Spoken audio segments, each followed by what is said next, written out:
Hello students of class 5th। बच्चों, आज हम हिंदी व्याकरण में चैप्टर 12 रीड करेंगे जिसका नाम है वाक्य। क्या आपको पता है वाक्य किसे कहते हैं? वाक्य शब्दों के व्यवस्थित समूह हैं जो किसी विचार को पूर्ण रूप से प्रकट करते हैं। और हम कह सकते हैं कि जब शब्दों को आपस में जोड़ा जाता है तो जोड़कर जो इनका वाक्य बनता है, जिसका एक कोई मीनिंगफुल, उसका कोई अर्थ होना चाहिए, वो वाक्य कहलाता है। जैसे कि बच्चा में स्कूल है पढ़ता, तो यहाँ ये कोई वाक्य नहीं है क्योंकि यहाँ पर शब्दों का मेल ही नहीं हो रहा है, कोई इनका अर्थ ही नहीं निकल रहा है। लेकिन अगर हम सेकंड देखें, स्कूल में बच्चा पढ़ता है, तो इसका एक अर्थ निकलता है। तो फर्स्ट वाला आपका गलत है और सेकंड वाला आपका सही है। बच्चों, वाक्य के दो अंग होते हैं, एक होता है उद्देश्य, एक होता है विधेय। उद्देश्य वह वाक्य का भाग होता है जिसके बारे में कुछ कहा जाता है, यानी कि सब्जेक्ट, यानी कि जिसके बारे में बात होती है। और सेकंड है आपका विधेय। विधेय आपका होता है वह भाग जिसमें उद्देश्य के बारे में कुछ कहा जाता है। जैसे हमारी अध्यापिका हमें हिंदी पढ़ाती हैं, तो इस वाक्य में हमारी अध्यापिका तो उद्देश्य है क्योंकि अध्यापिका के बारे में बात हो रही है, और विधेय क्या होगा? हमें हिंदी पढ़ाती हैं। उद्देश्य और विधेय के आपको कुछ और उदाहरण दिए हुए हैं। जैसे हमारे पिताजी लेखक हैं, तो यहाँ पिताजी के बारे में बात हो रही है और क्या है? लेखक हैं। चोपड़ा ने स्वर्ण पदक प्राप्त किया। किसने किया? चोपड़ा ने। चोपड़ा के बारे में बात हो रही है। और रिमेनिंग जो है आपका विधेय कहलाता है। बच्चों, उसके बाद हमें दिए हुए वाक्य के भेद। तो वाक्य के दो भेद होते हैं, एक होता है रचना के आधार पर और एक होता है अर्थ के आधार पर। तो पहले हम पढ़ेंगे रचना के आधार पर वाक्य के तीन भेद होते हैं: सरल वाक्य, संयुक्त वाक्य और मिश्र वाक्य। फर्स्ट है आपका सरल वाक्य। तो सरल वाक्य जैसा कि नाम से स्पष्ट है, इसमें केवल एक उद्देश्य और एक विधेय होता है। जैसे बच्चा सो रहा है, किसान खेत जोत रहा है, लड़की पत्र लिख रही है। तो ये हैं आपके सरल वाक्य। सेकंड है आपका संयुक्त वाक्य। संयुक्त है जिस वाक्य में समान स्तर के दो या दो से अधिक सरल वाक्य जुड़ते हैं, उसे संयुक्त वाक्य होता है। वह यह किंतु या आदि शब्दों द्वारा जुड़ा होता है। जैसे दिन निकला है किंतु बादल छाए हैं। तो यहाँ दो वाक्य आ गए, दिन निकला है किंतु बादल छाए हैं। क्या आप रुकेंगे या आज बाहर जाएंगे?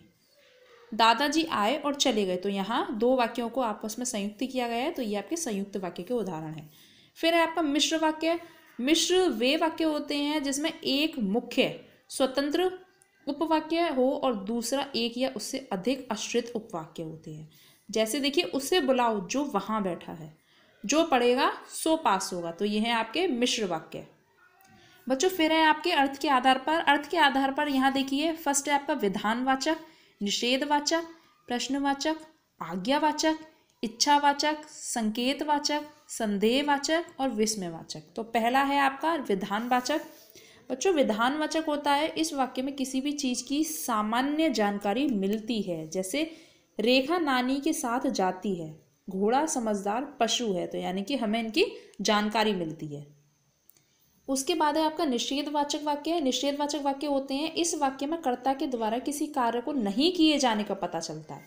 जैसे रीता आज तैरने नहीं जाएगी। तो यानी कि रीता कौन है? कर्ता। तो आज वो तैरने नहीं जाएगी। सेकंड है बच्चों, मालिक नौकर को छुट्टी नहीं देगा। ठीक है, तो यानी कि नहीं देगा। थर्ड है आपका प्रश्नवाचक। जैसे आपको प्रश्न से ही समझ में आ रहा होगा, इस वाक्य द्वारा प्रश्न पूछे जाने की जानकारी मिलती है। जैसे क्या तुमने अपना गृह कार्य पूरा कर लिया है? तो यहाँ क्वेश्चन प्रश्नवाचक चिन्ह भी लगा हुआ है लास्ट में। क्या तुम खरीदारी करने चलोगी? तो यहाँ प्रश्न पूछे जा रहे हैं। फोर्थ है आपका आज्ञावाचक। आज्ञावाचक होता है जिसमें कोई आज्ञा दी जाती है। इस वाक्य में किसी को आदेश या निर्देश दिए जाने की जानकारी मिलती है। जैसे चलो अब हिंदी पढ़ो, आप इधर से जाइए। तो यहाँ आज्ञा दी जा रही है। फिर है आपका इच्छावाचक वाक्य।